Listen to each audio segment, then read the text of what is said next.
Nou, je moet dus niet alleen knotsgek van katten zijn, maar gezien de tijd van het jaar hebben we voor een extra gezellig thema gekozen, Halloween.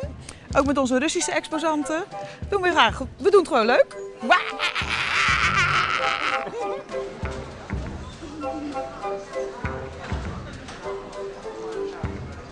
Nog eventjes kijken.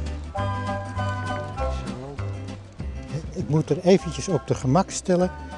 Dus dat ze rustig naar de keurmeester gaat. En die nageltjes die moeten niet te scherp zijn, want anders haalt ze misschien de keurmeester open. En dat is iets wat ik beslist niet... Zo, we gaan nu naar de keuring. En ik heb een Italiaan als keurmeester. En die keurt dus 22 van deze cold shaded. Dus ik ben in spanning wat de keurmeester daarvan gaat zeggen. Je moet hartstikke maf zijn om met Britse kortharen te fokken. En die probeer ik zo streeploos mogelijk te maken.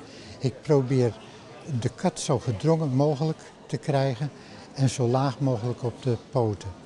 En het leuke van de Britse korthaar, dat is dat het een kat is die je opzoekt, dus die gezelligheid opzoekt.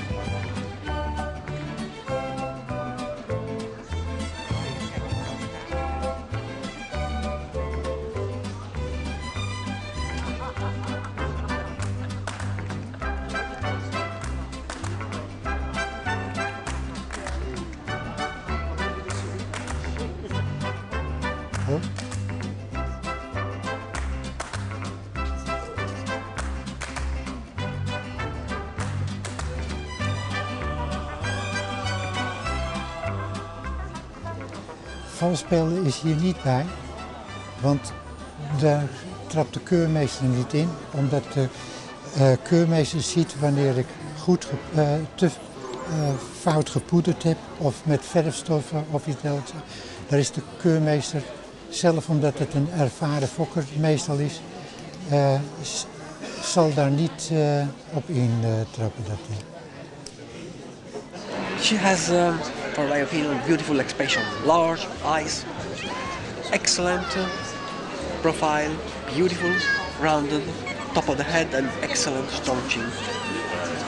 So today she's my excellent one and CAC and excellent too.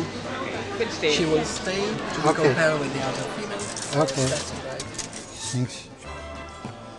Zo, merci. Ja, dat is heel goed. Ik ben heel erg blij ermee. Ze is op het ogenblik in deze klasse de beste. Dus ik heb gewoon mijn best gedaan dat de kleur heel goed voor elkaar is.